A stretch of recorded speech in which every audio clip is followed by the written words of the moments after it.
ನಮಗೆಲ್ಲರಿಗೂ ಗೊತ್ತಿದ್ದಂಗ ಕನ್ನಡ ರಾಜ್ಯೋತ್ಸವ ಅಂದ್ರ ಮೊದಲ್ ನೆನಪಾಗುದನ್ನ ಬೆಳಗಾವಿ. ಕನ್ನಡ ರಾಜ್ಯೋತ್ಸವಕ್ಕ ಬೆಳಗಾವಿನ ಯಾಕ ಅನ್ನಕ ಒಂದ್ ಕಾರಣ ಐತಿ. 1985 ಕನ್ನಡ ರಾಜ್ಯೋತ್ಸವ ಸಮಯದಾಗ ಒಂದು ದುರ್ಘಟನೆ ನಡೀತೈತ್ರಿ. ಕೆಲವೊಂದು ಕಿಡಿಗೇಡಿ ವ್ಯಕ್ತಿಗಳು ಮಾಡಿದ ಕಲ್ಲು ತೂರಾಟದಿಂದ ದೀಪಕ್ ಅನ್ಗೋಳ್ಕರ್ ಎಂಬ ವ್ಯಕ್ತಿ ಸಾವನ್ನಪ್ತಾನ್ರಿ.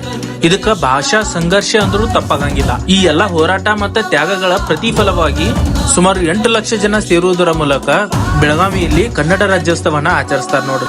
ನಮ್ಮ ಕನ್ನಡ ಭಾಷೆಯನ್ನ ಯಾವತ್ತೂ ಹಗರ್ ತಿಳಿಬೇಡ್ರಿ, ಯಾಕಂದ್ರ ಇದಕ್ಕ 2000 ವರ್ಷಗಳ ಸುದೀರ್ಘ ಇತಿಹಾಸ ಐತ್ರಿ. ಭಾರತದ ಅತ್ಯಂತ ಹಳೆಯ ಜೀವಂತ ಭಾಷೆಗಳಲ್ಲಿ ನಮ್ಮ ಕನ್ನಡ ಭಾಷೆನೂ ಒಂದಂದ್ರೂ ತಪ್ಪಾಗಂಗಿಲ್ಲ ನೋಡ್ರಿ. 1956ರಾಗ ಹೈದರಾಬಾದ್, ಬೊಂಬಾಯಿ ಮತ್ತು ಮದ್ರಾಸ್ ಒಳಗಿನ ಕನ್ನಡ ಮಾತನಾಡುವ ಪ್ರದೇಶಗಳು ಒಂದಾಗಿ ಈಗಿನ ಕರ್ನಾಟಕ ರಾಜ್ಯವನ್ನ ರಚಿಸಿದ್ರಿ. ಆ ಸಮಯದಾಗ ಈ ರಾಜ್ಯವನ್ನ ಮೈಸೂರು ರಾಜ್ಯ ತಂದ ಕರಿತಿದ್ರು ಅನ್ನೋದು ಕುತೂಹಲಕರ ಸಂಗತಿ ನೋಡ್ರಿ. ವಿಲೀನವಾದ ಕೆಲವೊಂದು ಪ್ರದೇಶಗಳಿಗೆ ಮೈಸೂರು ರಾಜ್ಯ ಅನ್ನೋ ಹೆಸರ ಅಷ್ಟೊಂದು ಸರಿ ಕಾಣಂಗಿಲ್ರಿ. ಅದಕ್ಕ ಆಗಿನ ಮುಖ್ಯಮಂತ್ರಿ ಆದ ದೇವರಾಜ ಅರಸ್ ಅವರು ಹಲವಾರು ಚರ್ಚೆಗಳ ಬಳಿಕ ಈ ರಾಜ್ಯವನ್ನ ಕನ್ನಡಕ್ಕ ಮೀಸಲಿಡಬೇಕಂತಂದ 1973 ನವೆಂಬರ್ 1ರಂದ ಕರ್ನಾಟಕ ತಂದ ಮರುನಾಮಕರಣ ಮಾಡ್ತಾರೆ. ಇಷ್ಟೆಲ್ಲಾ ಇತಿಹಾಸ ಇರುವ ನಮ್ಮ ಕನ್ನಡ ಭಾಷೆಯ ಭಾಷಾಭಿಮಾನ ಜೀವನದ ಪ್ರತಿಯೊಂದು ಕಾಲಘಟ್ಟದಾಗೂ ಉಳಿಸ್ಕೊಂಡು ಹೋಗುದು ನಮ್ಮ ಯುವ ಜನತೆಯ ಕೈಯಾಗೈತೆ ಅಂತ ಹೇಳ್ತಾ ಈ ವಿಡಿಯೋನ ಇಲ್ಲಿಗೆ ಎಂಡ್ ಮಾಡತ್ತೇನ್ರಿ.